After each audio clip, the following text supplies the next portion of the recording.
Hello दोस्तों, आज हम लोग पढ़ेंगे लूसेंट में सूफी आंदोलन। कुल 45 महत्वपूर्ण प्रश्न लेकर हम आए हैं। इस क्लास को जरूर देखिए, लाइक, सब्सक्राइब, शेयर जरूर करना। तो आइए पहला क्वेश्चन देखते हैं।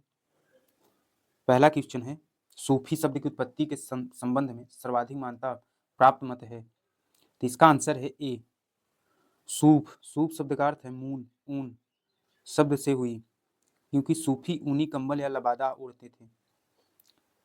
अगला प्रश्न है, सूफियों के बारे में क्या असत्य है। तो इसका आंसर है डी, इनकी विचारधारा कट्टरपंथी होती थी।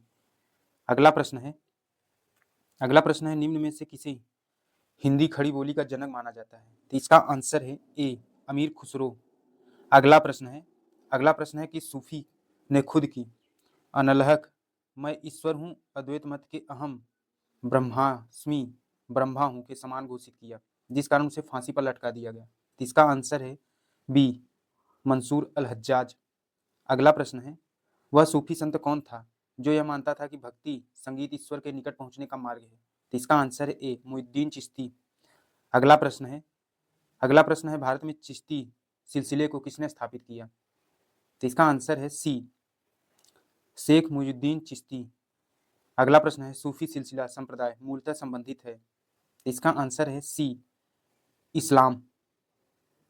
अगला प्रश्न है, इस्लामी रहस्यवादी आंदोलन को कहा जाता है। इसका आंसर है ए, सूफी आंदोलन को। अगला प्रश्न है, सूची एक सूची दो के साथ सुलेमित कीजिए। सूची एक में सूफी सिलसिला, सूफी सूची दो में संस्थापक भारत में।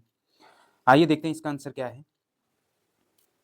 सुहरावर्दी संस्थापक थे शेख बहाउद्दीन जकारिया, फिरदौसी, वरुद्दीन समरकंदी, कादरी के मोहम्मद गौस गिलानी, नक्शबंदी के ख्वाजा बकी बिल्ला। इसका आंसर है ए। अगला प्रश्न है, भारत में किस सूफी सिलसिले को सर्वाधिक लोकप्रिय मिली। इसका आंसर है ए, चिश्ती। अगला प्रश्न है, फिरदौसी सिलसिले के सर्वप्रथम सूफी थे। तो इसका आंसर है डी। अगला प्रश्न, दारा सिकोह ने किस सूफी सिलसिले को अपनाया। इसका आंसर है डी, कादरी। अगला प्रश्न है, सूची एक सूची दो के साथ सुलेमित कीजिए। आइए देखते हैं इसका आंसर क्या है। पीर, गुरु मार्गदर्शन, मुरीद शिष्य, खलीफा सूफी संतों का निवास, खलीफा सूफी संत का अनुपालक, खान का सूफी संत का निवास स्थल। इसका आंसर है ए। अगला प्रश्न है, निम्नलिखित में से कौन चिश्ती सिलसिले का नहीं था। तो इसका आंसर है डी, शेख बहाउद्दीन जकारिया। अगला प्रश्न है, चिश्ती सिलसिले के किस सूफी को चिराग देहलवी, दिल्ली का दीपक कहा जाता है। इसका आंसर है बी, शेख नासरुद्दीन को। अगला प्रश्न है, निम्नलिखित में से किस सुल्तान से निजामुद्दीन औलिया ने भेंट से इनकार कर दिया।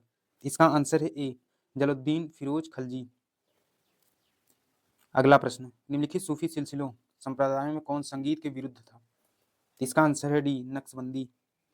अगला प्रश्न है, दारा सिकोह ने किस शीर्षक से उपनिषद का फारसी में अनुवाद किया था। इसका आंसर है डी, सिर अकबर।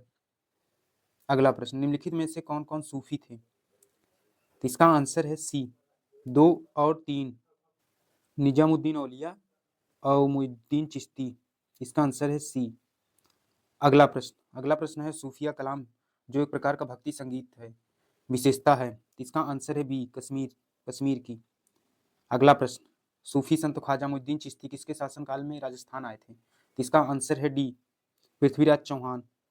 अगला प्रश्न अगला प्रश्न है, प्रसिद्ध सूफी सलीम चिश्ती रहते थे। इसका आंसर है सी, फतेहपुर सीकरी में।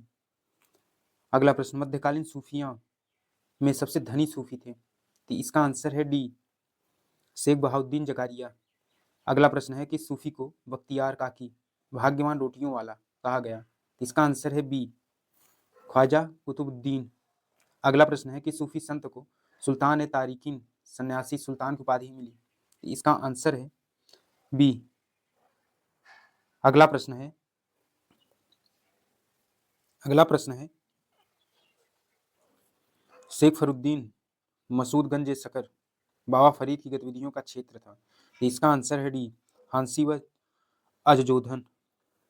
अगला प्रश्न है काव्या विभक्ति के रूप में उर्दू का प्रयोग करने वाला पहला लेखक था? इसका आंसर है ए अमीर खुसरो। अगला प्रश्न है, किसी सूफी को महबूब इलाही मतलब अल्लाह के प्रिय कहा जाता है? तो इसका आंसर है ए शेख निजामुद्दीन औलिया को। अगला प्रश्न है, कि सूफी संत ने कहा था हनोज दिल्ली दूरस्त मतलब अभी दिल्ली दूर है? तो इसका आंसर है बी शेख निजामुद्दीन औलिया। अगला प्रश्न है, दक्षिण भारत में चिश्ती सिलसिले की नींव रखने वाला कौन था? तो इसका आंसर है ए शेख बहारुद्दीन गरीब। अगला प्रश्न है, मिराज उल आशिकीन उर्दू शायरी की पहली किताब सूफी रचयिता थे? तो इसका आंसर है डी। अगला प्रश्न है, अकबर जिस सूफी संत का बड़ा आदर करता था और जिसे आशीर्वाद से शहजादा सलीम जहांगीर का जन्म हुआ वह था?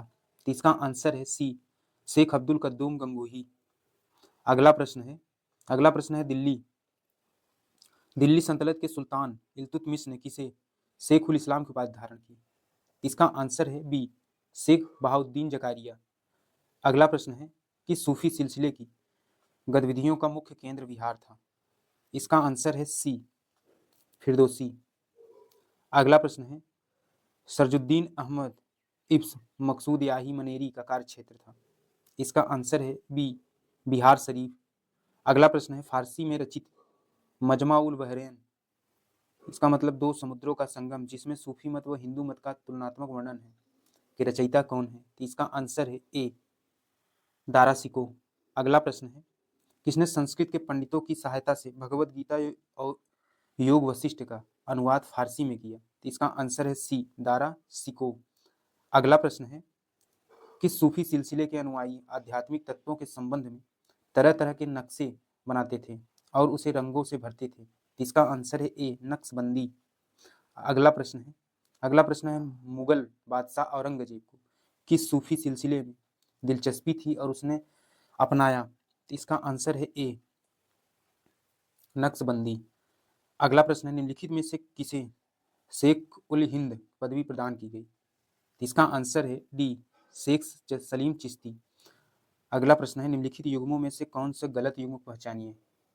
तो इसका आंसर है सी औलिया। अगला प्रश्न है, मध्ययुगीन भारत के धार्मिक इतिहास के संदर्भ में सूफी संत निम्नलिखित में से किस तरह के आचरण का निर्वाह करते थे? तो इसका आंसर सही कूट उत्तर चुनिए।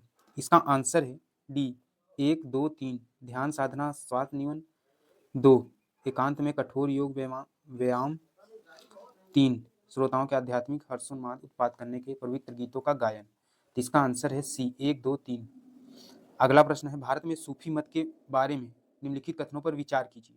तो इसका आंसर है सही का उपयुक्त कथनों में कौन सा सही है? इसका आंसर है सी 1 और 2 दोनों। तो दोस्तों क्लास खत्म हुई।